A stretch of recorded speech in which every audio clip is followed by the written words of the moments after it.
All right, let's get straight to it. Nigeria. Africa's giant, rich in oil, rich in culture, rich in talent.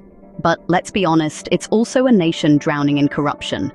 And if you're Nigerian, you know exactly what I'm talking about. First off, let's talk about the economy. Nigeria is Africa's largest oil producer, but somehow over 40% of its people live below the poverty line. How? Well, it's simple. The money meant for roads, schools, hospitals, it's lining the pockets of politicians and their cronies. Let me break it down. Every year, billions of dollars just disappear.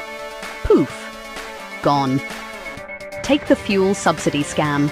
Government officials and businessmen have been caught inflating fuel import bills, pocketing the difference. Meanwhile, ordinary Nigerians queue for hours just to buy petrol. The so-called ghost workers scam? That's where government officials add fake names to the payroll and collect the salaries. Imagine working 2 jobs and still struggling, while someone's imaginary cousin is getting paid for doing nothing. Let's talk leadership. Since independence, Nigeria's had a revolving door of leaders. Military, civilian, you name it.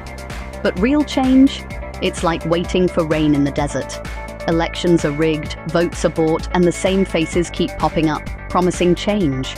But what do we get? More of the same. And don't even get me started on public services. Hospitals with no medicine, schools with no books, roads full of potholes. Meanwhile, politicians fly abroad for medical checkups and send their kids to school in London. It's a slap in the face for every hard-working Nigerian.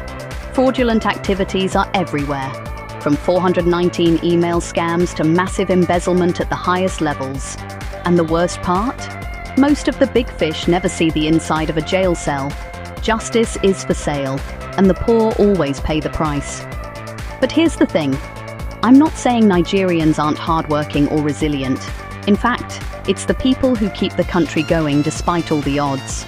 But until leaders are held accountable and corruption is stamped out, Nigeria's full potential will always be out of reach. So, next time you hear someone say Nigeria is a rich country, remember, it's not a lack of resources, it's a lack of honesty at the top. And until that changes, the struggle continues. Thanks for watching. If you found this eye-opening, hit like, share, and let's keep the conversation going, because Nigeria deserves better.